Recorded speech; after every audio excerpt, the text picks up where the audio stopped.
18 horas. Notícias de Manaus, Amazonas, Brasil e do mundo.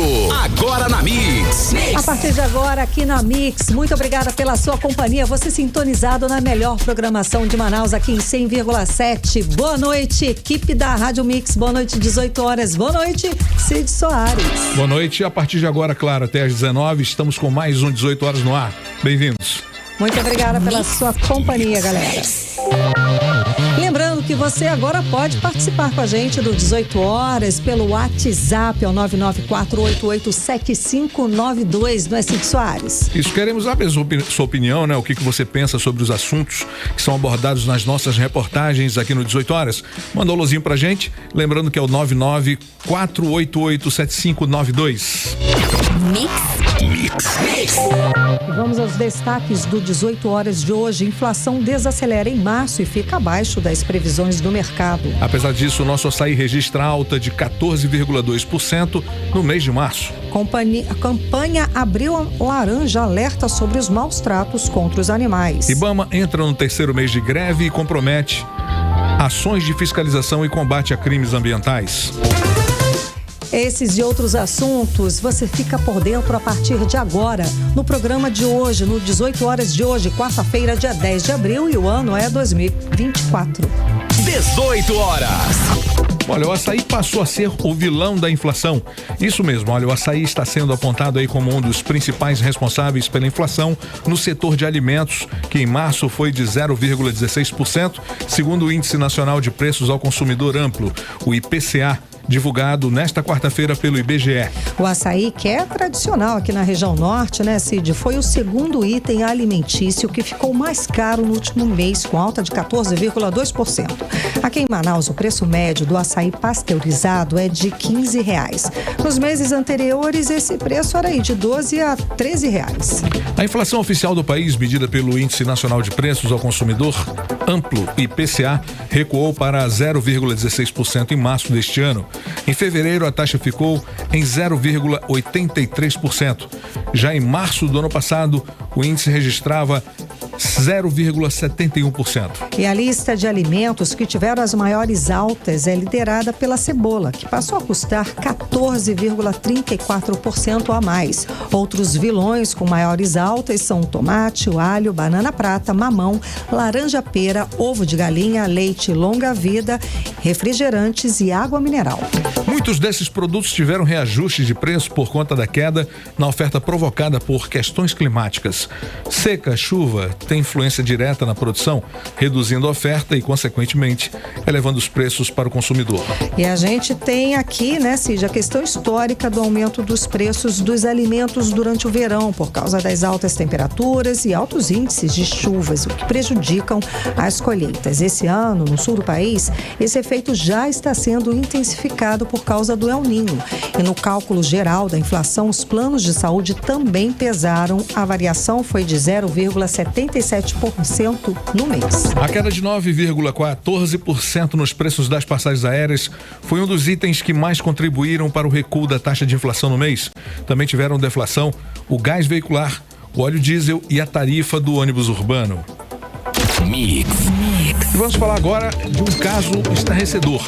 João Paulo Ferreira Quaresma, de 39 anos, está sendo procurado pela Polícia Civil do Amazonas, acusado de passar por motorista de aplicativo para dopar, roubar e estuprar vítimas aqui em Manaus. E o repórter André Meirelles está aqui ao vivo com a gente. Ele tem mais informações a respeito desse caso absurdo mesmo. Boa noite, André. Então, a polícia começou a investigar esse caso em dezembro do ano passado, não é isso? Muito boa noite, Karine. Boa noite, Cid. Boa noite, Carlão. Boa noite. Que tá aqui também. Boa noite a você, ouvinte, ligado aqui na 100.7. Isso mesmo. Inclusive, para falar sobre esse assunto, a própria Polícia Civil aqui do estado do Amazonas fez hoje, né, pela manhã, uma coletiva de imprensa, porque a situação é bastante grave aí, considerado por parte das autoridades, Karine e Cid, porque o delegado Rafael Alemã, que é o titular do 23º Distrito Integrado de Polícia, ele que recebeu uma das denúncias por parte aí desse criminoso, né? As investigações, inclusive, iniciaram depois que uma mulher procurou a delegacia e informou que na madrugada do dia 18 de dezembro de 2023, ela foi dopada, roubada e estuprada por um motorista de aplicativo. Isso logo após ela ter saído de um evento que estava acontecendo ali no bairro Parque 10, na zona centro-sul de Manaus. Inclusive o delegado vai falar agora para a gente entender melhor essa história. Nessa oportunidade, a vítima ingeriu uma água oferecida por ele e veio a desfalecer, ficou desacordada, não lembra de nada.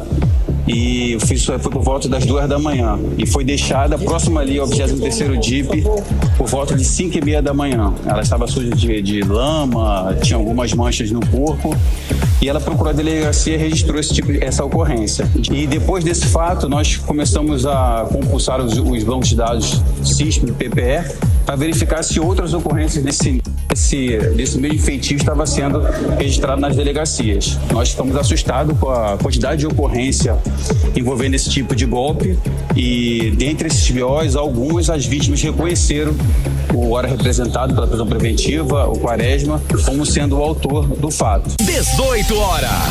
Olha só a situação aí, né, Karime, Cid, a situação que esse homem aí, né, que foi investigado, né, a partir de um dos casos ocorrido na madrugada do dia 18 de dezembro de 2023, ali no Parque 10, quando ele aí, o suspeito desse crime, dopou essa mulher e acabou roubando os pertences pessoais dela e, de acordo com as informações, com as investigações também da Polícia Civil aqui do estado do Amazonas, essa mulher também denunciou que havia sido estuprada aí por esse homem, assim como falou, que a gente ouviu agora há pouco, o delegado Rafael Alemã, lá do titular do 23º DIP, né? E de acordo ainda com a polícia, esses criminosos, né? Aliás, o criminoso usava o perfil de uma mulher no aplicativo para cometer os crimes, ou seja, nem era a própria foto dele. Aí a pessoa ia pedir um Uber, de repente, uma mulher durante a noite, via que era uma motorista. Não, via que era uma motorista, beleza, vou aceitar, vamos lá, vamos fechar essa corrida. Que chega lá um homem, a pessoa já fica sem graça de não aceitar.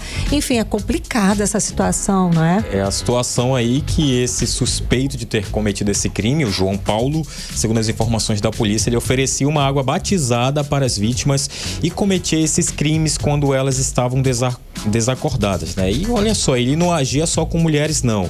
Ele também agia assim com homens. Para quê? Segundo a polícia, em uma das ações criminosas, um rapaz de 19 anos contou que aceitou a água oferecida pelo suspeito e acordou na rua, né? E quando ele foi procurar pelo celular, cadê? Já tinha sido levado aí pelo criminoso. Ainda segundo as investigações, ele abandonava todas as vítimas no meio da rua, né? O delegado, inclusive, também esteve durante essa coletiva de imprensa, que é o Alessandro Albino, que é o diretor do Departamento de Polícia Metropolitana, informou que esse indivíduo aí que está se passando, que se passou por um motorista de aplicativo para dopar, roubar e até estuprar as vítimas na capital, é muito perigoso, né? E por isso que ele está sendo procurado aí pela polícia. Vamos ver a fala agora do delegado Alessandro Albino, porque é uma fala muito importante, que ele também faz até um alerta aí para todo mundo que depende aí, né, de carros por aplicativos, né? Vamos conferir.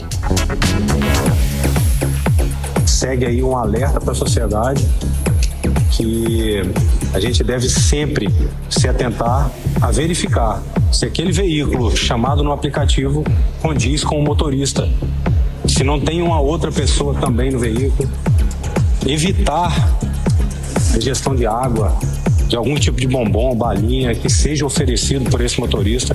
Infelizmente foram esses os modos operantes desse indivíduo que acabou por dopar algumas vítimas e praticar roubo e até estupro. Nós já temos casos em várias delegacias de Manaus do mesmo indivíduo e que todos os delegados estão convergindo para a prisão, o pedido de prisão desse indivíduo, para que a gente possa retirar ele da sociedade e ele ficar preso por um bom tempo. A gente aproveita até para pedir o apoio da população que está aí com a foto dele, para que possa fazer denúncias e a gente conseguir prendê-lo o mais rápido. 18 horas. Olha aí, Karime, Cid, ouvintes, a gente acompanhou a fala do delegado Alessandro Albino, né? Falando aí sobre essa situação desse suspeito identificado como João Paulo, que se passava por motorista de aplicativo para dopar as vítimas e cometer esses crimes, como roubar os pertences delas e também estuprá-las, né? Então essa situação ele está sendo procurada, a polícia solicita quem souber ou reconhecer ou souber a localização do João Paulo Ferreira Quaresma, que denuncie pelo 181 ou que vá diretamente na delegacia mais próxima aí ou na 23º DIP para fazer a denúncia dele aí, né, desse suspeito que ele não pode continuar. Não, e é importantíssimo, tá? 181 é o Disque Denúncia para você que tem qualquer informação a respeito desse procurado, que é o João Paulo Ferreira Quaresma, de 39 anos. Quem nos acompanha pelo YouTube pode ver a foto, mas a foto dele está sendo divulgada pela polícia, tá nas redes sociais, é muito fácil de achar, não é? Obrigada, André Meirelles, pelas informações. Mix. Como se não bastasse isso, né? A greve dos servidores aí do IBAMA entra no 3º mês. Isso está impactando diretamente no número de multas aplicadas pelo órgão. Exatamente. A queda foi de 81,65% em multas aqui na Amazônia. O repórter Felipe Távora traz mais informações. Vamos acompanhar. A paralisação dos servidores ambientais é motivada por reajuste salarial e melhores condições de trabalho. A categoria suspendeu a maioria das ações de fiscalização e combate a crimes ambientais e se concentra apenas em atividades internas e burocráticas. Cerca de 4.000 funcionários aderiram à mobilização, segundo a ACEMA, a Associação Nacional dos Servidores da Carreira de Especialista em Meio Ambiente. O IBAMA aplicou 2.381 multas no primeiro trimestre de 2023. No mesmo período deste ano, o órgão registrou apenas 437 punições. Segundo a advogada Penélope Antoni, mestre em Direito Ambiental, o órgão também enfrenta dificuldades devido à falta de concurso público. De acordo com ela, a medida, que resultaria no aumento do quadro de funcionários, ajudaria a suprir as necessidades de fiscalização. A gente tem aí poucos funcionários para um estado que tem dimensões continentais. Então, é quase que impossível o IBAMA fazer o trabalho de forma correta, de forma eficaz. Tá? A consequência disso tudo é, óbvio, a queda, né, das multas, porque, primeiro, não tem estrutura para ir, por exemplo, fiscalizar no interior de um município que fica 10 dias de distância de barco aqui da capital, né? A gente tem que pensar sempre que muitas vezes não é culpa do servidor. Os servidores, eles estão em uma greve legítima, embora não tenham paralisado as atividades, mas eles estão pleiteando sim direitos que lhes são devidos. A paralisação também afeta os processos de licenciamento ambiental. O número de autorizações emitidas pelo IBAMA caiu 91% neste ano. O setor mais afetado é o de petróleo e gás, que recebeu apenas uma licença. Entre os projetos impactados estão 4 termoelétricas, 3 parques eólicos, 2 gasodutos para distribuição de gás natural, 10 linhas de transmissão de energia, 5 pedidos de pesquisa sísmica e 5 de perfuração de poços de petróleo. O Instituto Brasileiro de Petróleo e Gás estima a perda de 3,4 bilhões de reais em faturamento pela demora. Em reunião na última sexta-feira, 5 de abril, o Ministério da Gestão, Inovação e Serviços Públicos apresentou uma nova proposta aos servidores ambientais, mas as mudanças não agradaram a categoria, que prometeu seguir com a mobilização. Em nota, o IBAMA afirmou que participa ativamente das negociações com as demais instâncias do governo federal no que diz respeito às demandas dos servidores. Também informou que está trabalhando para um desfecho positivo e a garantia da continuidade das atividades. Felipe Távora para o 18 horas. Você está ouvindo 18 horas. Agora, Manaus, 6 horas e 15 minutos e chegou a hora da gente falar sobre os bastidores da política local, da política amazonense, com Cíntia Blink, que já está aqui com a gente. Boa noite, Cíntia. Então, agora vai ser assim toda semana, né? Pesquisa eleitoral eleitoral. E tem nova pesquisa eleitoral para a Prefeitura de Manaus, né? Quais são os números? Traz pra gente. Boa noite, Karime. Boa noite, Carlão.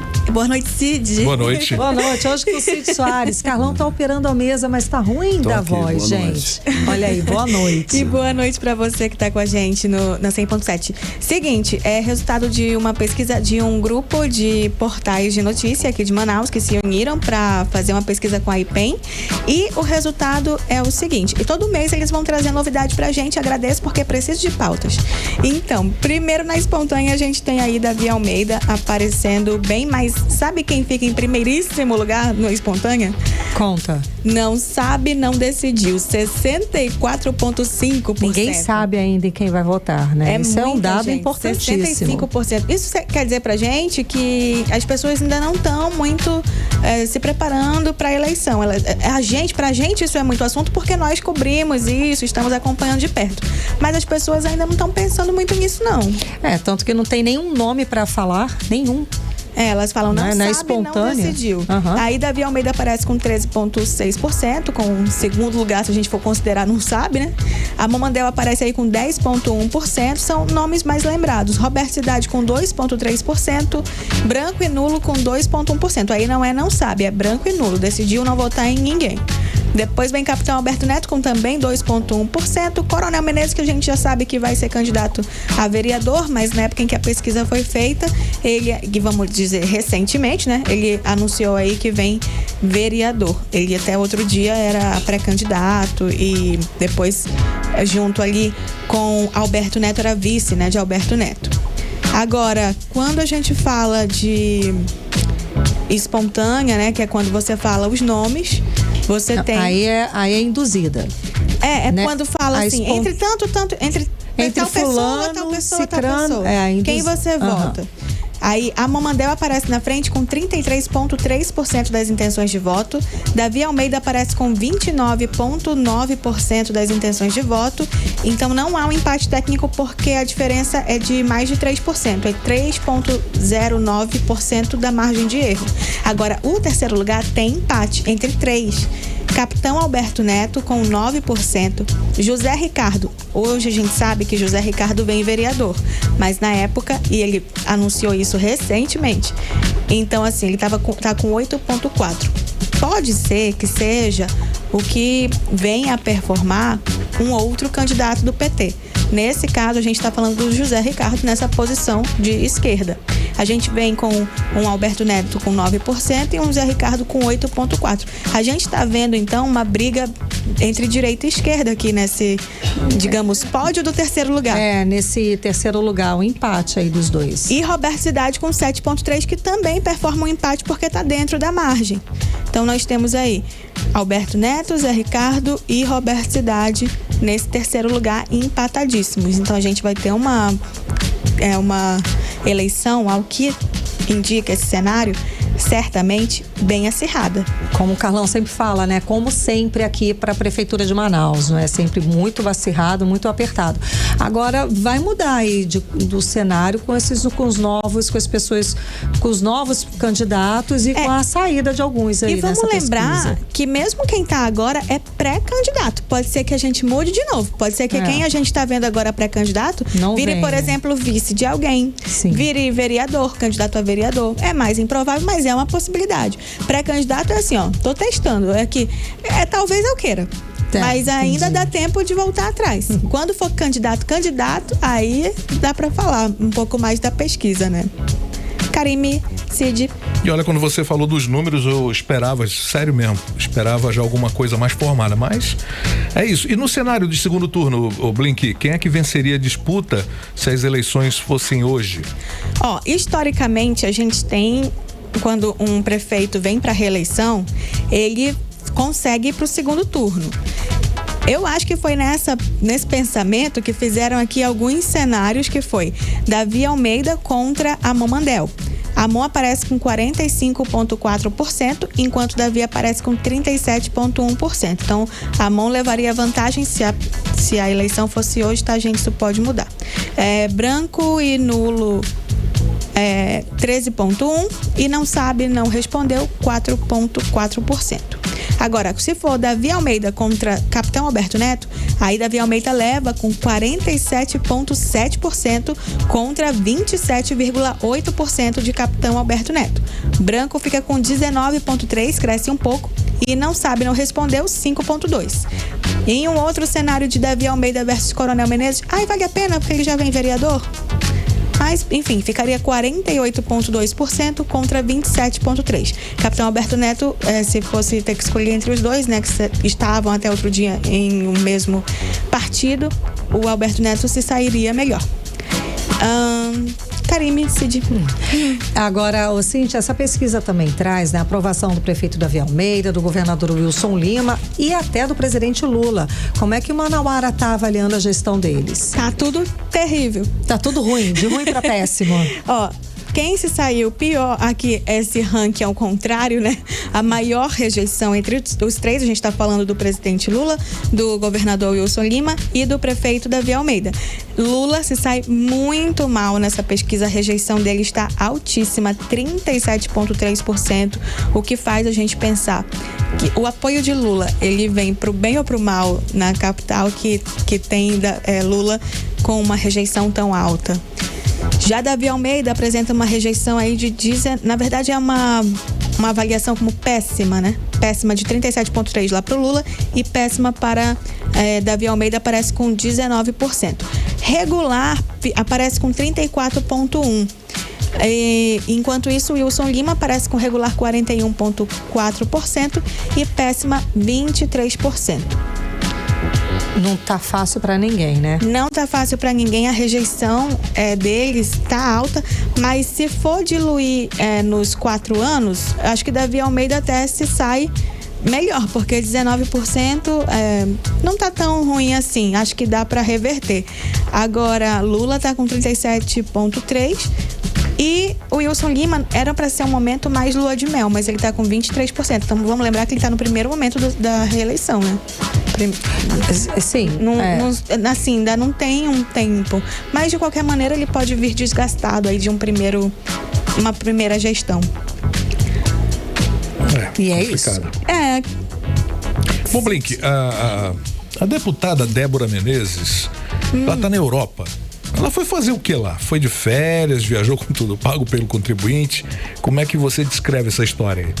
Menino, Débora Menezes, hoje ela foi assunto no Twitter, sabia? Porque o que aconteceu? Ela não compareceu, hoje é quarta-feira, dia normal de trabalho na Assembleia Legislativa, eles trabalham de terça a quinta. Aí ela não foi. Por que ela não foi à Assembleia? Porque ela está na Europa, como disse Cid, e segundo ela, está denunciando a tirania e ditadura no Brasil. No Instagram, Débora fala aí em outro parlamento, no Parlamento Europeu, através do deputado ultradireitista Herman, eu não sei falar esse nome, gente, Terstich, entendeu? Isso aí.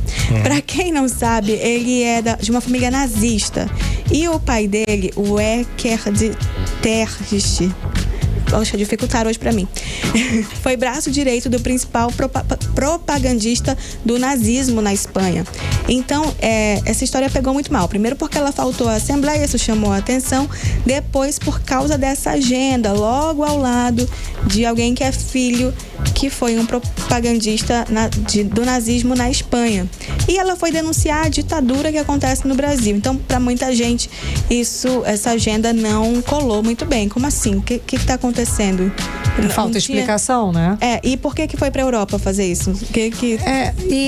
E a assessoria dela enviou alguma nota? Alguém explicou alguma coisa dessa viagem, dessa confusão? Ainda não houve nenhuma nota de esclarecimento. Na verdade, o que ela postou, ela divulgou essa agenda, ela divulgou o que estava indo fazer.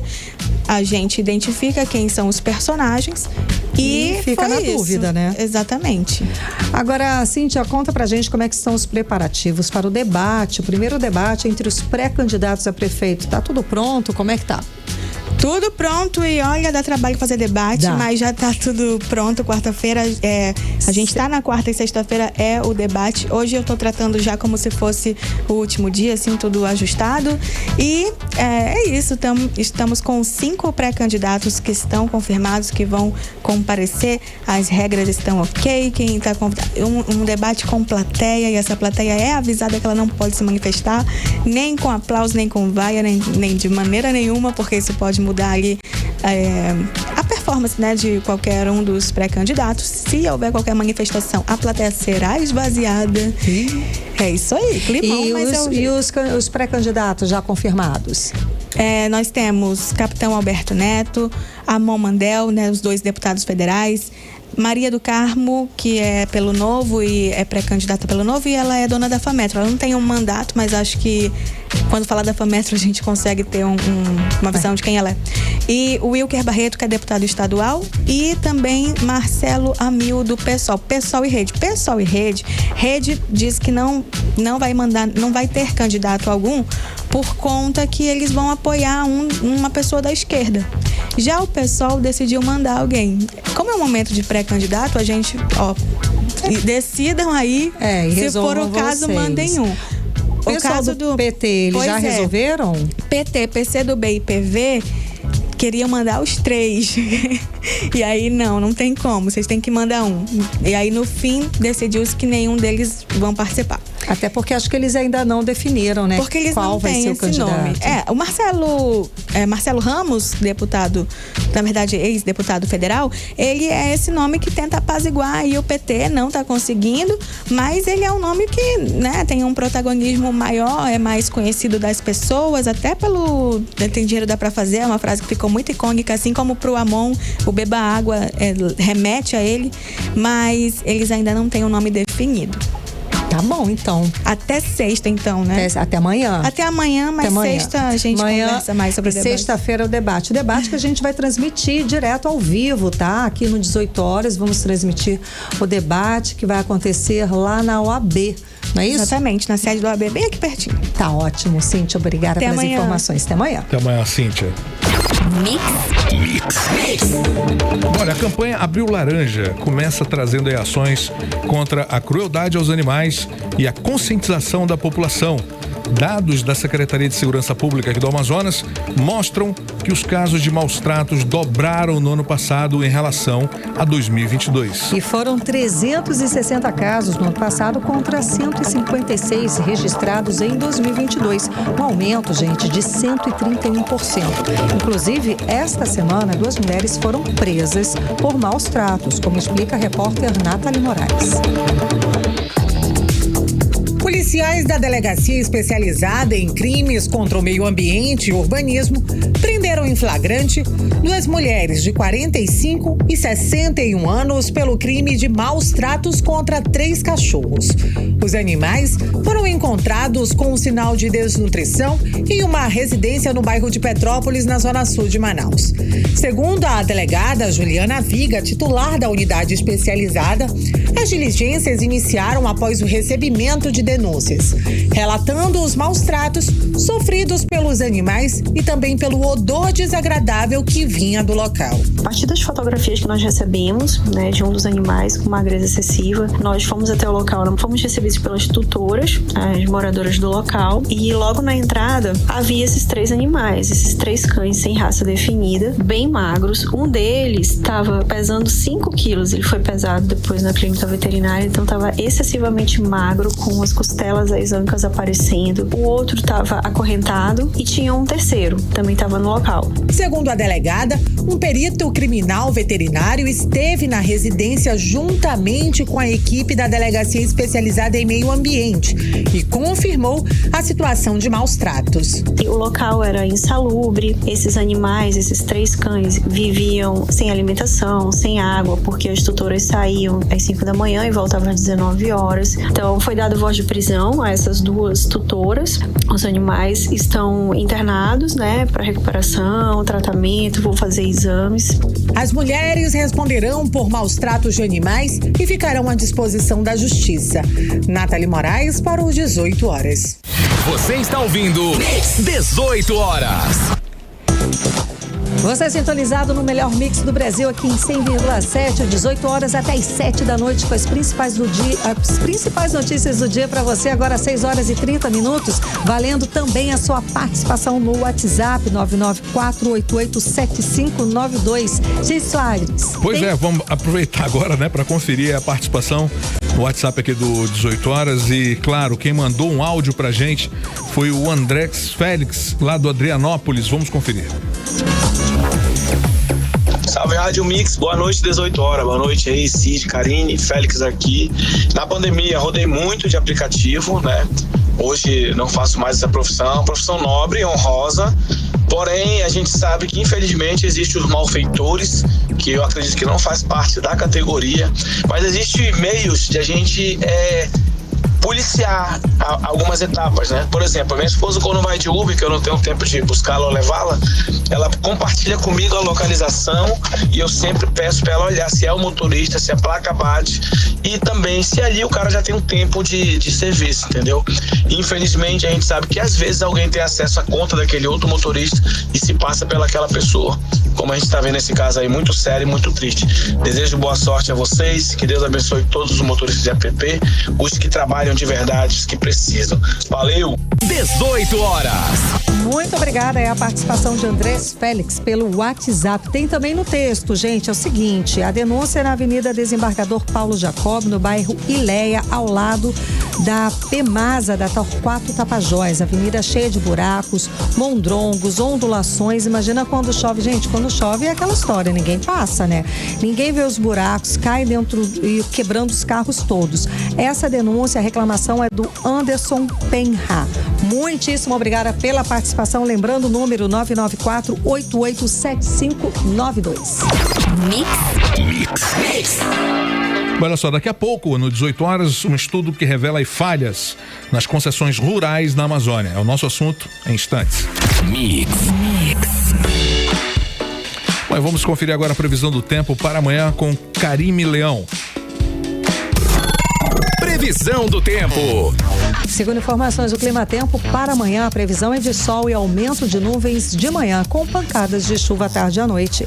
A mínima prevista é de 25 graus, a máxima não deve passar dos 30 graus. As chances de chuva são de 78% e a umidade relativa do ar fica entre 77% e 96%. Mix.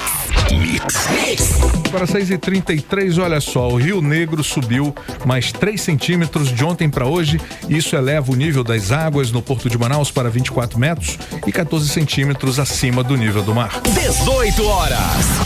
Um estudo do Greenpeace Brasil expôs falhas nas regras e no controle de concessão de crédito rural, né, para propriedades aqui na Amazônia. Esse estudo destacou 15 propriedades que, apesar de várias irregularidades, receberam 43 milhões de reais em créditos. Vamos entender melhor essa história agora na reportagem de Felipe Távora.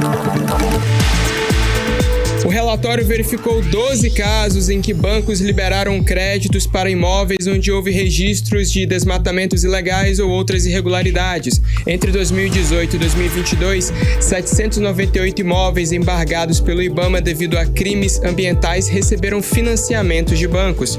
Ao todo, o relatório identificou créditos a propriedades que tiveram registros de desmatamentos ou que têm áreas sobrepostas a terras indígenas, unidades de conservação e florestas públicas não destinadas. O diretor regional da Ordem dos Advogados Conservadores do Brasil, Serafim Taveira, considera que o relatório é importante, mas deixou de fora informações fundamentais ao pequeno produtor rural. É preocupante, sim, com toda certeza, que esse número de contratos tenha representado essa ocorrência de possíveis irregularidades e de irregularidades efetivas, como é o caso da propriedade rural no âmbito de terras indígenas, sobrepondo terras indígenas.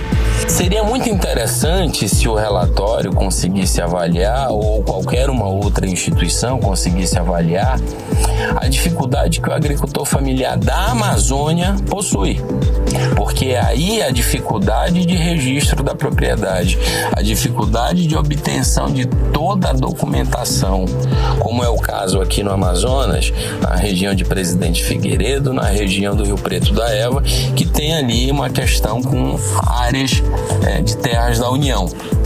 em outros municípios que temos produtores da agricultura familiar e tem a sobreposição de terras do estado. Algo não solucionado ainda no âmbito da divisão de terras e distribuição de títulos de propriedade. Chamado de Bancando a Extinção, o relatório agregou informações sobre todos os créditos rurais concedidos entre 2018 e 2022. O estudo registrou que entre todas as propriedades rurais que conseguiram financiamento de 2018 a 2022, 10.074 tinham sobreposição a unidades de conservação, 24 sobrepostas a terras indígenas, 21.692 imóveis sobrepostos a florestas públicas não destinadas e 29.502 propriedades tiveram desmatamento no período analisado. Essas situações não caracterizam necessariamente que as concessões de crédito foram feitas de forma irregular, porque as regras socioambientais do Manual de Crédito Rural, seguidas pelas instituições financeiras, vêm sendo aprimoradas recentemente. Felipe Távora para o 18 horas. Você está ouvindo 18 horas. Agora 6 horas e 36 minutos em Manaus, e a pesquisa industrial mensal do IBGE confirmou que o polo industrial da cidade de Manaus começou o ano em ritmo acelerado de crescimento, como mostram os indicadores de desempenho da Suframa. Exato, e segundo o IBGE, a produção industrial de Manaus em fevereiro cresceu 7,3% em relação a janeiro deste ano, número que colocou a indústria do Amazonas em segundo lugar no ranking nacional, atrás apenas do Rio Grande do Sul. E o repórter André Meirelles volta a conversar com a gente ao vivo. Ele tem mais informações a respeito desse ranking, desse levantamento. Boa noite, André. Então, no primeiro bimestre, a indústria local já cresceu aí 14%, foi isso? Muito boa noite a todos. Olha, na comparação com o mês anterior, fevereiro apresentou o crescimento também aí de 7,3% na produção industrial do Amazonas, e esse foi o terceiro mês seguido de avanço no setor, né? Na comparação com o mesmo mês do ano passado, Karime, a alta foi realmente de 17,2%. Esses dados são da pesquisa mensal da indústria divulgada pelo Instituto Brasileiro de Geografia e Estatística, que é o IBGE, e que mostra também que o acúmulo do ano também registrou um saldo positivo, né, de 14%, colocando a indústria local entre as primeiras posições a nível nacional, como explica agora pra gente o chefe de disseminação do IBGE aqui no Amazonas, o Luan Rezende. Em fevereiro, pelo segundo mês seguido, a indústria amazonense apresentou crescimento de produção. Os dados são bastante significativos, uma vez que houve crescimento em todos os comparativos da pesquisa. Com isso, o acumulado do ano já é o segundo melhor do país. 18 horas. Olha aí, Karime, Cid, ouvintes, tem mais uma fala aqui do Luan Rezende, que ele fala que 7 atividades do polo industrial de Manaus tiveram também um desempenho positivo, isso acima de 9%. Vamos conferir. Mensalmente, o IBGE pesquisa 11 atividades do polo industrial.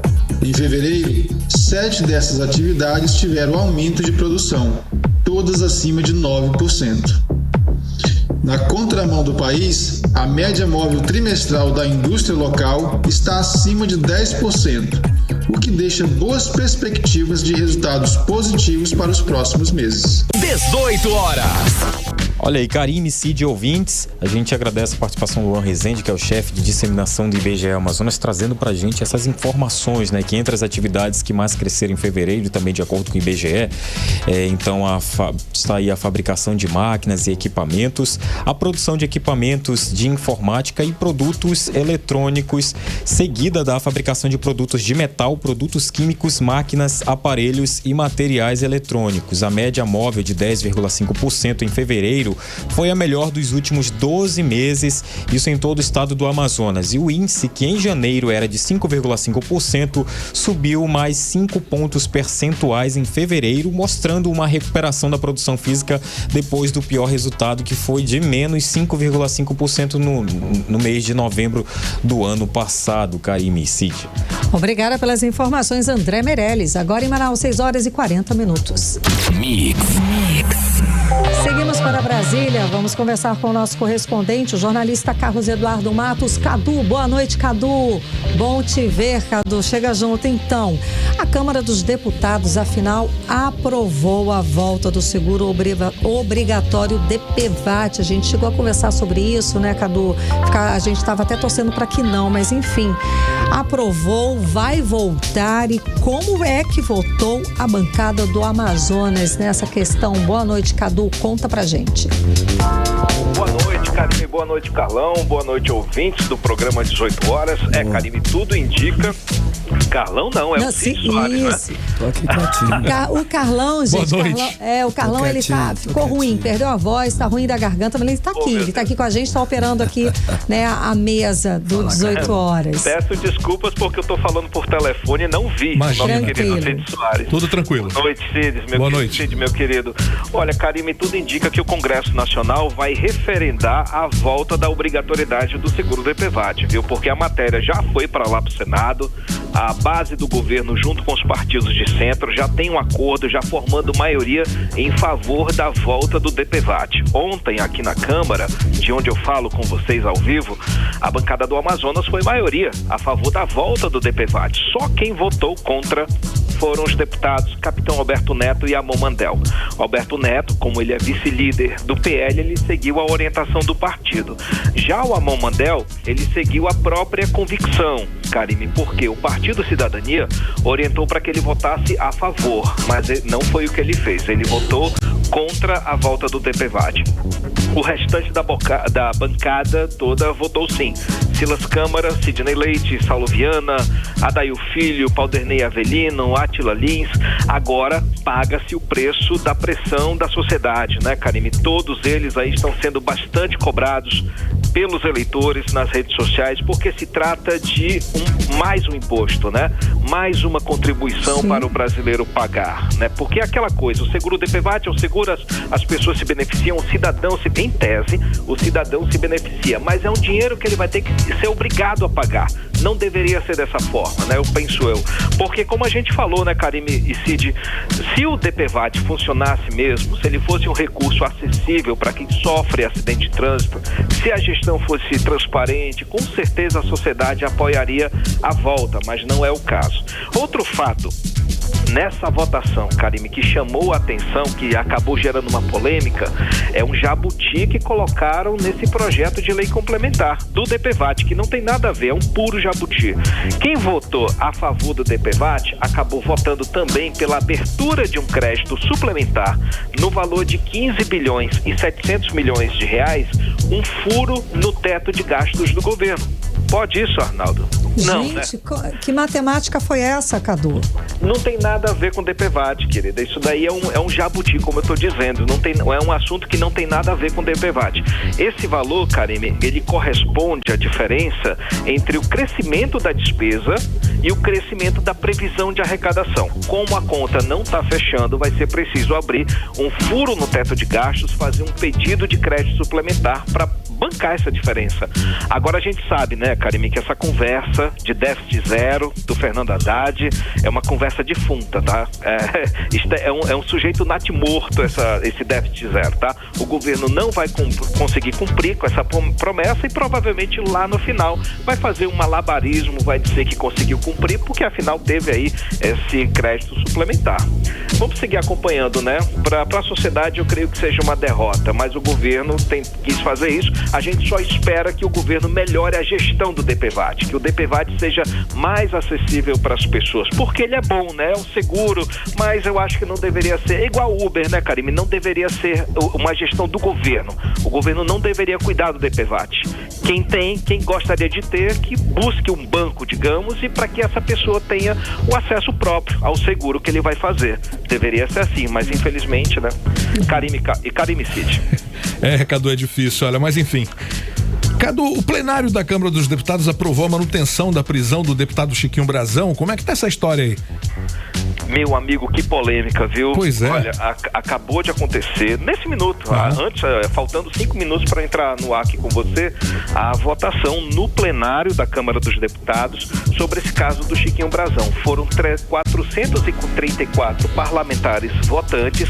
O resultado foi de 277 votos sim pela manutenção da prisão do deputado federal Chiquinho Brazão. A gente sabe que ele foi preso, ele está preso por ordem do Supremo Tribunal Federal, suspeito de ser um dos mandantes do assassinato de Marielle Franco. 129 deputados votaram contra. Então houve uma diferença grande. Então a Câmara dos Deputados, o presidente Arthur Lira, numa articulação, ele saiu derrotado nessa questão. Houve um quórum máximo, né, a votação máxima a favor da manutenção de Chiquinho Brazão. Então derrota aí para o Centrão e também para os partidos bolsonaristas. Como é que foi essa questão? De manhã, Carlão, agora à tarde, aliás, teve a votação na CCJ. E na CCJ foram 39 votos a favor também da prisão de Chiquinho Brazão e 25 votos contra. Então perdeu nas duas instâncias, tanto na CCJ quanto no plenário. Então o Chiquinho Brazão, deputado federal, vai permanecer preso por ordem do STF e provavelmente vai ser submetido a um processo de cassação de mandato na Comissão de Ética. O Cid, ao longo dessa semana a gente vinha falando do caso, sobre o caso Chiquinho Brazão. Houve uma articulação política muito grande, porque o Centrão, os partidos de centro queriam dar, por meio dessa questão, uma resposta ao STF. Qual era o grande problema? Que o STF mandou prender um deputado. E você sabe qual a situação, a relação entre o STF e o Congresso Nacional. O Congresso Nacional, a Câmara dos Deputados em si, ela não vai aceitar de cabeça baixa essa ordem do STF, né? Ela não iria aceitar tão fácil assim. Então o que fizeram? Fizeram uma defesa para que o Chiquinho Brazão fosse solto, porque há um vício, um problema, uma questão, uma ilegalidade nessa prisão ordenada pelo STF. Porque um deputado, ele só pode ser preso em flagrante. Ele não foi o caso do Chiquinho Brazão. Ele foi preso por ordem judicial. Então há uma disparidade nessa questão. Ainda assim, prevaleceu o direito do voto, né? A maioria acabou votando pela manutenção da prisão. E os partidos da base governista, os partidos da esquerda, sobretudo o PSOL, né, que era o partido de Marielle Franco, junto com seus partidos da base de centro-esquerda, acabaram fazendo uma grande massa e fazendo uma votação pela maioria, pela manutenção da prisão do Chiquinho Brazão. Isso é impactante, quebra todo um acordo político que estava rolando nos bastidores aqui na Câmara, mas vamos seguir aguardando rumo ao processo de cassação de Chiquinho Brazão.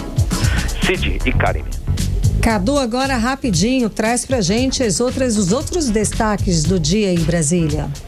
Karine, olha, pela primeira vez eu vou ficar te devendo, viu? Porque eu fiquei me dedicando tanto a essa matéria da questão de Chiquinho Brazão. Inclusive, como a gente tem tempo, eu deixo aberto aí pra você tirar alguma dúvida com relação a esse caso do Chiquinho Brazão. Mas estou sem casos, não consegui apurar nada, porque a votação acabou de acontecer. Isso então... que eu ia falar, Cadu, até porque teve também uma grande mobilização aí, não é? A respeito dessa prisão, né? Dessa decisão da prisão. Teve uma grande mobilização, muitas pessoas tiveram voz de fala para falar a respeito do caso, a respeito do crime, que continua manchando, né, essa questão, essa questão das diferenças, a questão do respeito à desigualdade, enfim, virou uma bandeira, né, Cadu? Exatamente. O caso Marielle virou uma bandeira política, né? Durante 6 anos, os partidos da oposição, o governo, nos casos os partidos bolsonaristas, usaram muito essa questão, dizer que o Jair Bolsonaro, ele foi uma vítima desse caso Marielle, porque ele foi apontado como autor, como mandante, fizeram sempre essas suposições, né? Atacaram o Bolsonaro ligando ele ao caso Marielle. Com essa investigação, acabou se tirando essa culpa, né? Mas ainda assim, os partidos da ala bolsonarista, eles queriam livrar o Chiquinho Brazão por mas usar esse ponto para atacar o STF. Eles queriam usar pontos divergentes nessa decisão para responder de uma forma divergente ao STF, dar uma resposta ao Alexandre de Moraes. Só que aí não conseguiram. E eles estavam buscando apoio dos partidos de centro. O PP, ele acabou liberando bancada. Como não houve acordo, liberaram a bancada. Olha, parlamentares, votem conforme o que vocês pensam. O PP fez assim, União Brasil orientou da mesma forma, o PL acabou pedindo para que o partido votasse contra, né, a manutenção da prisão, só que aí os partidos bolsonaristas enfrentaram e levaram aí essa derrota. E após a votação, após a amostra, né, do painel, 277 votos. Karime, são necessários 257 votos para passar a matéria. Certo. Então eles venceram com 267 votos. Teve traição nessa história. Nossa. Teve quebra de acordo nessa história. E aí por isso que foi um dia bem quente, sem dúvida alguma, muitos discursos inflamados. Cadu, obrigada pelas informações, Cadu. Até amanhã. Um abraço, querida. Olha, peço desculpas pelas outras informações que eu larguei tudo para contar essa história para vocês. Fica foi tranquilo, mais quente. Cadu, tudo você certinho. Tá certo. Obrigada. Valeu, forte abraço, gente. querido. Tchau, valeu. Mix. Agora 6h51. Gente, lembrando, WhatsApp 994887592 à sua disposição. Cid Soares, temos aí? Temos, vamos conferir mais uma participação aqui do WhatsApp, aqui do 18 horas. Conferindo o áudio do Joabes, do Santa Etelvina. Vai, Joabes. Fala, Mix, aqui Joabes do Santa Etelvina, novamente aqui o Incansável. Hoje eu só resolvi mandar um beijão pra vocês aí, pra Karine, Carlão, Cid, Cintia Brinca e todo mundo aí da equipe aí. Tô indo pra faculdade agora atrasado, mas tamo junto aí, é um prazer sempre estar ouvindo vocês. Valeu! 18 horas. Valeu, Joabes do Santa Etelvina, sempre dando um salve aqui pra gente, dando uma moral, né, Cid? Certíssimo. Queria agradecer e mandar um forte abraço pra ele. Boa aula pra você, querido. Valeu. Olha, um homem foi condenado a 16 anos de prisão por matar um tenente da Polícia Militar em São Gabriel da Cachoeira. E o repórter Felipe Távora conversou com os advogados e traz mais informações sobre o caso. Vamos acompanhar. Renato Oliveira da Silva foi condenado a 16 anos de prisão em regime inicial fechado pelo homicídio do tenente da Polícia Militar Jefferson Silva dos Santos e por tentativa de homicídio contra o também PM Natan Melgueiro. Os crimes ocorreram na noite de 20 de agosto de 2018 no Corpo da Guarda da 2ª Companhia Independente da Polícia Militar do município de São Gabriel da Cachoeira, na região do Alto Rio Negro.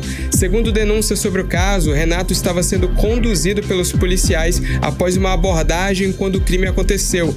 No momento em que ele e os PMs chegaram na companhia, Renato conseguiu sacar a arma de um dos policiais depois de descuido do agente. Renato teria então atirado contra os 2 PMs, conforme consta no site do Tribunal de Justiça do Amazonas. A defesa do réu sustentou a tese de que ele agiu em legítima defesa e pediu a desclassificação para homicídio privilegiado, que é quando o crime é praticado sob forte emoção logo após uma injusta provocação da vítima. A advogada especializada em direito penal e processo penal, Fernanda Farache, explica o que é o tipo de homicídio mencionado pela defesa de Renato. O homicídio é o ato de matar alguém. Contudo, essa ação muitas vezes pode ser praticada em circunstâncias que possibilitem diminuir a pena do acusado, situações essas que definimos como homicídio privilegiado. Portanto, o homicídio privilegiado é a conduta de tirar a vida de alguém movido ou por relevante valor social, como por exemplo, em nome da lealdade à pátria, matar o traidor em uma guerra, ou relevante valor moral, como é o caso do pai que mata o estuprador da filha, ou sob domínio de violenta emoção, logo em seguida a injusta provocação da vítima.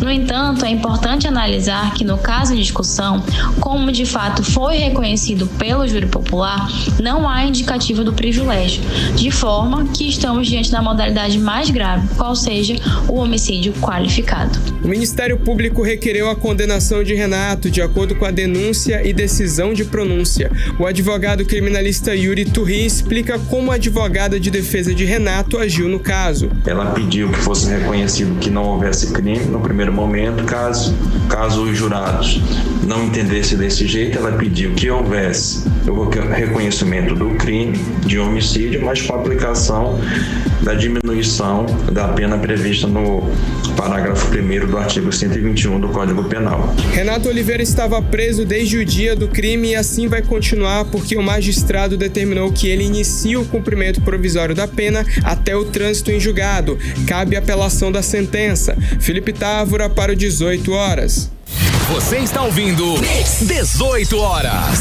E temos duas informações rapidinhas de cultura, Cid. Ó, que amanhã a Fundação Municipal de Cultura, Turismo e Eventos, a Manaus Cult, vai fazer o lançamento oficial do festival Sou Manaus Passo a Passo 2024. O lançamento vai ser a partir das 8 da noite lá no Mirante Lúcia Almeida. E hoje a Prefeitura de Manaus anunciou que na Marcha para Jesus está prevista para acontecer no dia 10 de agosto. Vai ter a presença de uma atração internacional, a cantora australiana. Ela é a Taina Smith do Hillsong. De acordo com o prefeito Davi Almeida, o evento tem expectativa de receber aí 1 milhão de pessoas. Mix. Economia. Muito bem, vamos aos indicadores econômicos de hoje.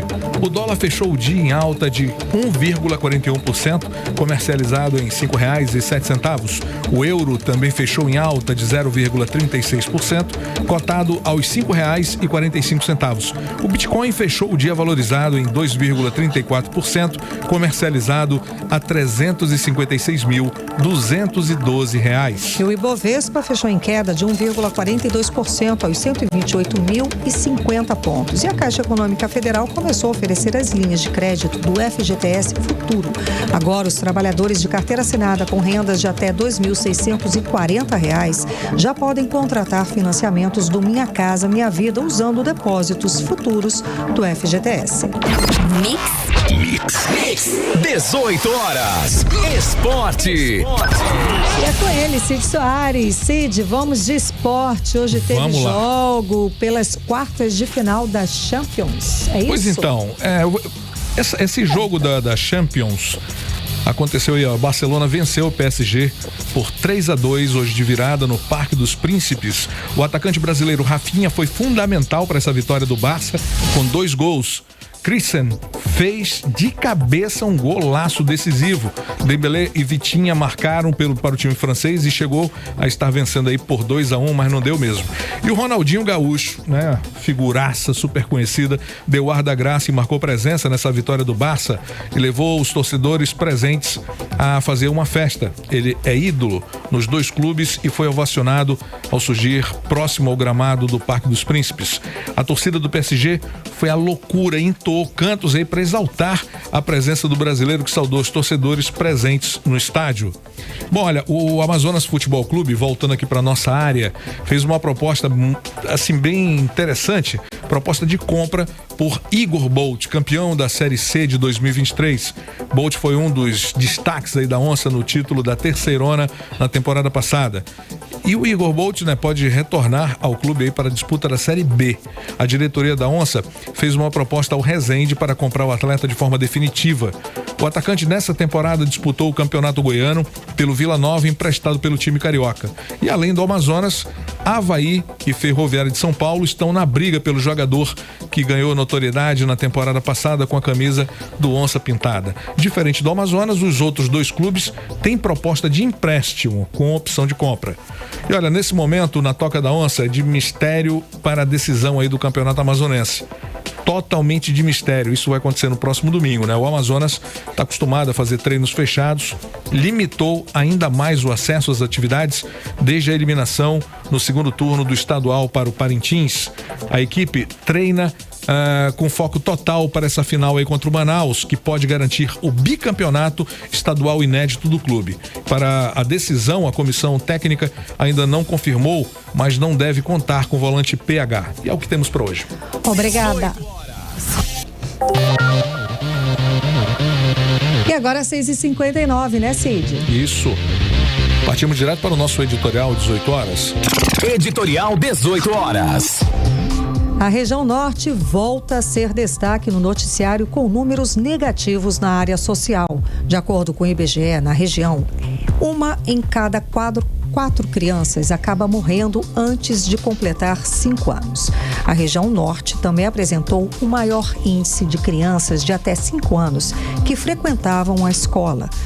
Também teve a maior taxa de informalidade das pessoas com deficiência e a menor proporção de pessoas se sentindo seguras. Para finalizar, é a região que ainda concentra a maior taxa de pobreza do país. Tudo isso significa que o dinheiro dos impostos não está sendo aplicado de forma a trazer resultados esperados pela maioria das pessoas e que as decisões tomadas pelas lideranças políticas e gestores da coisa pública não têm melhorado com a velocidade necessária a vida da população no norte do país. 18 horas. 7 em ponto. Terminamos aqui o 18 horas de hoje, agradecendo a sua companhia. Muito obrigada. Cid Soares, obrigada. Boa noite, até amanhã. Um beijo, gente. Até amanhã. Você ouviu 18 horas. As notícias do Brasil e do mundo. De volta amanhã. Mix.